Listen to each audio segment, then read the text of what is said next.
Et yo la team, on va voir si les brawlers sont encore aussi forts qu'à leur sortie. Et comme vous en doutez bien, un brawler qu'on parle le plus, c'est bien évidemment Kit. Car oui, vous avez sans doute déjà dû voir ces clips de Kit où il utilise des ultis très rapidement. Et c'est vrai que c'est un des brawlers les plus cheatés à l'époque. Donc let's go, on est parti pour tester. Alors déjà c'est très simple, Kit est encore très fort depuis qu'il a reçu son hypercharge. C'était un peu comme à l'époque, là il pouvait immobiliser, bref.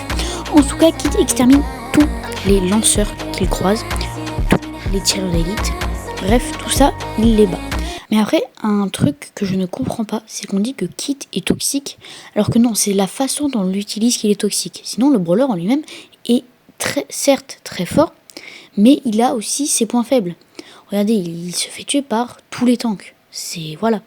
Par exemple, extermine un Kit, comme une Shelly. En fait, tous les brawlers qui mettent des gros dégâts de près, Kit ne pourra absolument rien faire. Donc je pense que c'est un glow up.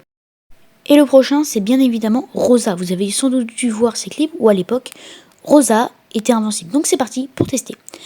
Alors faut savoir que Rosa s'est pris beaucoup de nerfs, surtout son ulti.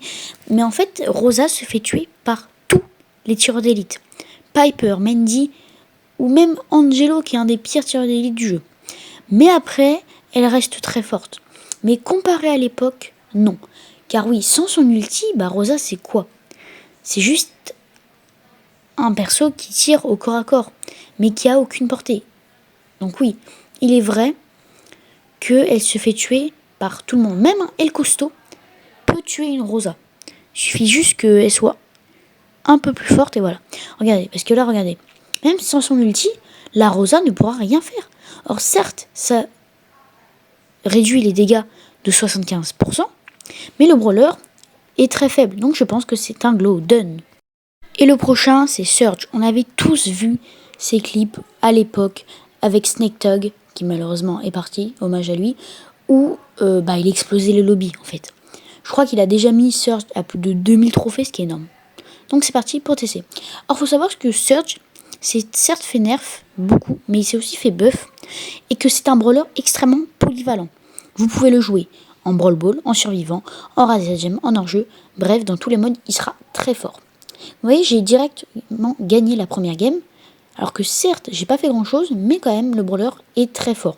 Regardez, là, je mets des dégâts colossaux, même si mon brawler est à peine niveau 8, je crois.